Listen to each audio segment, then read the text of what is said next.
Hi everyone, I'm Bree from BreeAbroad, and I apologize for being in my pajamas, but it is about 10 o'clock, 9:30 here in South Africa, and yes, I'm in bed. It is winter time. I'm in complete layers, so I did want to go over how I chose South Africa and to work with Nkosi's Haven. And first off, I even started with the nonprofit sector because, quite simply, for profit didn't sit so well with me, as you read already. And if I have to put up with the nonsense, I want to make it for a good cause and I want to make it count. So, with that said, I originally had planned to teach English in Central America or in China. And I had my heart set on that for about 2 weeks until the Trayvon Martin verdict came out. And it stopped me dead in my tracks. For any of you familiar with the case, you know that it was very controversial, and it really made me sit back and think about all the social injustice that goes on in the United States and what I've had to endure personally.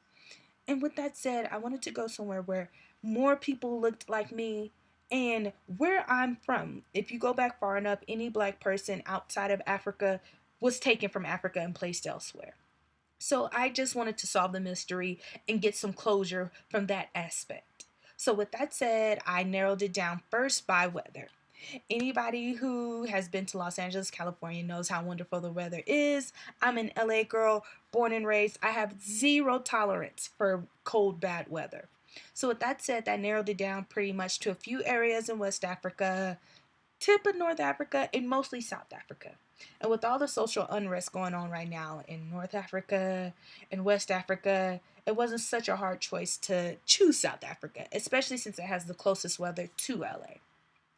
Also, something I considered when choosing a country to go to, I looked at the money exchange. Currently for South Africa, it's about $1 to 10 Rand, which worked out perfectly for me and great. I can manage that.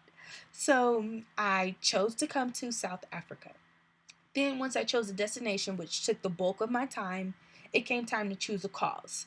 Now, me personally, I knew right off the bat I wanted to work with children. I've loved children since I was a child. As weird as that sounds, it's the truth. So, I decided to work with children. And if you're aware of any of the statistics related to children in South Africa, in Africa in total, 70% of all people living with HIV and AIDS are in sub Saharan Africa.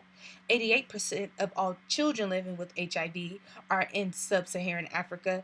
And out of the 16.6 million children who lost one or both parents to AIDS in 2009, 14 million of them were in sub Saharan Africa, which is a staggering number. So you can obviously see it's a very major cause and problem that needs to be worked towards solving in South Africa.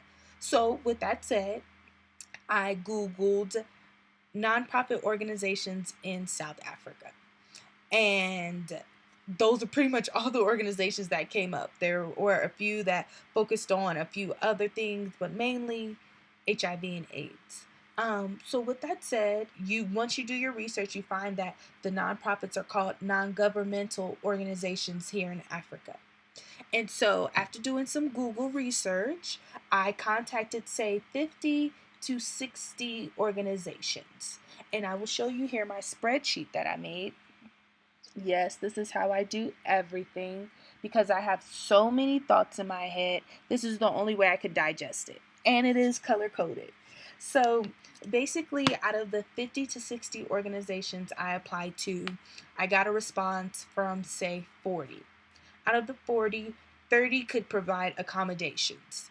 Out of the 30, I applied to say 15.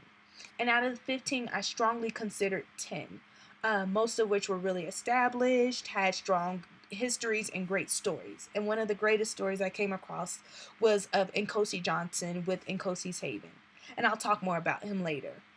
But I really chose Nkosi's Haven mainly because I spoke directly with the director, directly with the operations manager, and they were the warmest people and they had the quickest response. And most of all, they were the only organization that allowed applicants to apply for marketing, fundraising, and development positions, which is what I'm interested in.